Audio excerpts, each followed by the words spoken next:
अस्सलाम वालेकुम नाज़रीन, उर्दू पॉइंट लाइव स्ट्रीमिंग के साथ एक दफा फिर आपका मेजबान इजाज गोंदल आपकी खिदमत में हाजिर है। नाज़रीन, टॉस हो चुका है, महामुकाबला, बड़ा टकरा पाक भारत का। पाकिस्तान ने टॉस जीतकर पहले बैटिंग का फैसला किया है और थोड़ी ही देर बाद तकरीबन 10 मिनट में ये जो टाकरा है वो शुरू हो जाएगा। पाकिस्तान के बैट्समैन जो है वो मैदान में उतर जाएंगे। मेरे साथ इस वक्त मौजूद है स्पोर्ट्स जर्नलिस्ट हैं पाकिस्तान से भी और इंडिया से भी, स्पोर्ट्स एडिटर हैं खलीज टाइम मिस्टर सुनील यहाँ पे मौजूद है। एजाज वसीम बाकरी हैं बोल न्यूज से और मेरे साथ मौजूद है दुबई से स्पोर्ट्स जर्नलिस्ट हैं अब्दुर्रहमान रजा। हम इनसे बात करेंगे, जानेंगे और आज के मैच के हवाले से फर्स्ट ऑफ ऑल चलते हैं मिस्टर सुनील की तरफ।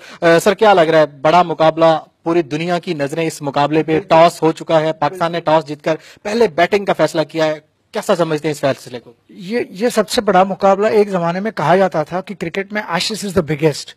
मेरा कहना यह है कि एशेस को काफी पीछे छोड़ दिया है। इंडिया पाकिस्तान का जो मुकाबला होता है वो सबसे बड़ा होता है। अफसोस है कि ये ज्यादातर नहीं होता, सिर्फ ऐसी टूर्नामेंट्स में होता है। वर्ल्ड कप है, चैंपियंस लीग है या एशिया कप है। एक जमाना था जब हम 80s में और 90s में यहाँ अक्सर देखा करते थे, शारजा कप होता था, साल में 2 बार होते थे और वो मुकाबले होते थे, लोग उसका इंतजार करते थे। जब से ये एशिया कप की अनाउंसमेंट हुई पूरे दुबई में और या यूएई में एक एक्सपेक्टेशन सी बढ़ गई थी। अरे 12 साल के बाद इंडिया पाकिस्तान यूएई में खेल रहे हैं। पाकिस्तान को तो हम देख रहे हैं 2009 के बाद उनका ये होम ग्राउंड रहा है।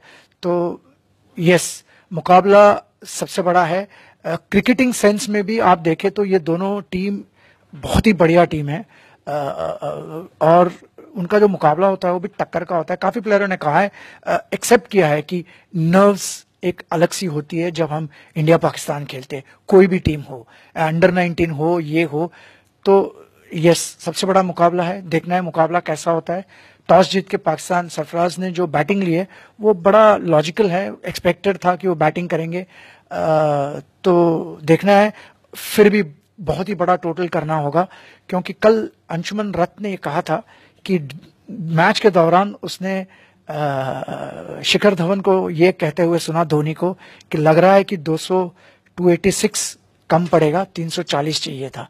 मतलब ये है कि दूसरी बैटिंग के बाद भी वही विकेट पे ये लोग खेल रहे हैं। तो हाँ, उसी विकेट पे खेल रहे हैं और टोटल बड़ा करना होगा और पाकिस्तान के पास वो बैटिंग है जो बड़ा टोटल कर सके। इसके लिए पहले 3 बैट्समैन जो है उनको ये जिम्मेदारी उठानी होगी। और मैंने देखा पहली मैच में हांगकांग में जिस तरह से इमाम ने खेला है, लगता है उसको एक रोल दिया गया है कि आप वहां डटे रहो, आप बिल्कुल कोई चांस नहीं लेंगे, आप स्कोर बढ़ाते जाओ।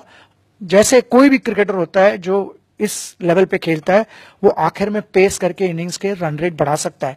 तो मुझे लगता है एक तरफ वो पकड़ के रखेंगे और दूसरी तरफ फकर है, बाबर है, आपके पास शोएब मलिक जैसा एक बैट्समैन है। एंड इंसिडेंटली ये बात ये है कि शोएब मलिक और धोनी ये 2 ही प्लेयर हैं जो 12 साल पहले 2006 में डीएलएफ कप जो हुआ था आमने सामने थे। आज यही 2 प्लेयर है जो आमने सामने है, सीजन्ड प्लेयर है दोनों। तो ये देखना है कि ये 2 सीजन्ड प्लेयर।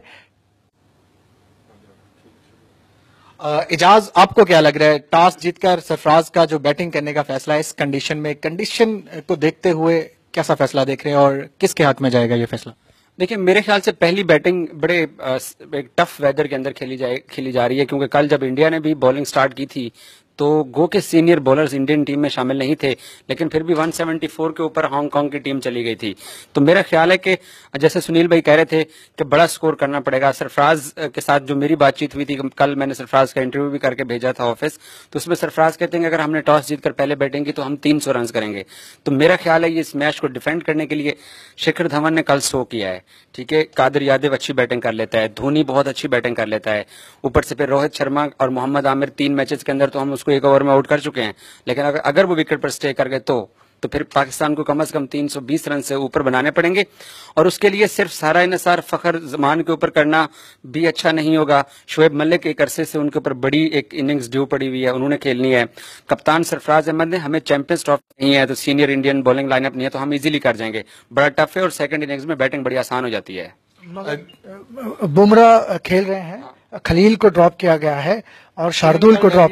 जी, बड़ी जाहिर सी बात थी, पाकिस्तान के पास लेफ्ट हैंडेड बैट्समैन है, तो आप लेफ्ट हैंडेड बॉलर से नहीं जाएंगे, आप राइट आर्म बॉलर से जाएंगे कि इट्स बड़ा सिंपल सा लॉजिक है, इसलिए खलील को ड्रॉप किया गया है। बड़ी उम्मीद है खलील के पास भी, क्योंकि इंडिया के पास लेफ्ट आर्म सीमर एक भी नहीं है। ये खलील, क्या लग रहा है किसका पलड़ा भारी है? मेरे ख्याल में पाकिस्तान का पलड़ा इसलिए भारी है कि India last back to back 2 match खेल चुका है और पाकिस्तान को एक दिन रेस्ट मिल गई थी, और पाकिस्तान की टीम का ये होम ग्राउंड भी समझा जाता है। यहाँ पे PSL के 3 एडिशन यहाँ पे हो चुके हैं, तो पाकिस्तान काफी अरसे से UAE की सरजमीन पे खेल रहा है। जबकि जैसा कि सुनील साहब ने बताया कि 2006 में लास्ट पाकिस्तान और इंडिया का मैच अबुधाबी में हुआ था, जबकि 2000 में शारजा में मैच हुआ था। उसके बाद ये पहला मौका है कि दोनों टीमें आमने सामने, तो चैंपियन ट्रॉफी में भी हम जीत चुके हैं। कल के मैच के देखा जाए तो हांगकांग बहुत अच्छा खेला है, तो कहीं ना कहीं इंडिया की टीम पे मेरे ख्याल में कि वो ज्यादा प्रेशर होगा पाकिस्तान की निस्बत। प्रेशर होगा। मैच शुरू हो चुका है Sunil, mister Sunil, last question. Pak Bharat टाकरा मुतहदा अरब अमारात में 12 साल बाद जो है वो दोनों टीमें आपस में खेल रही हैं। बड़े टूर्नामेंट्स में इनका आपस में टाकरा होता रहता है, क्या आपको लगता नहीं है कि इस टूर्नामेंट्स के अलावा भी पाक भारत सीरीज होनी चाहिए, पाकिस्तान में इंडिया में एक दूसरे के साथ मैचेस खेलने चाहिए? बिल्कुल होनी चाहिए। अगर कुछ हालात से पाकिस्तान और इंडिया में नहीं हो पाती है तो ये बायलैटरल सीरीज भी देश से कहीं बाहर होनी चाहिए, या तो UAE में होनी चाहिए या सिंगापुर में न्यूट्रल वेन्यू पे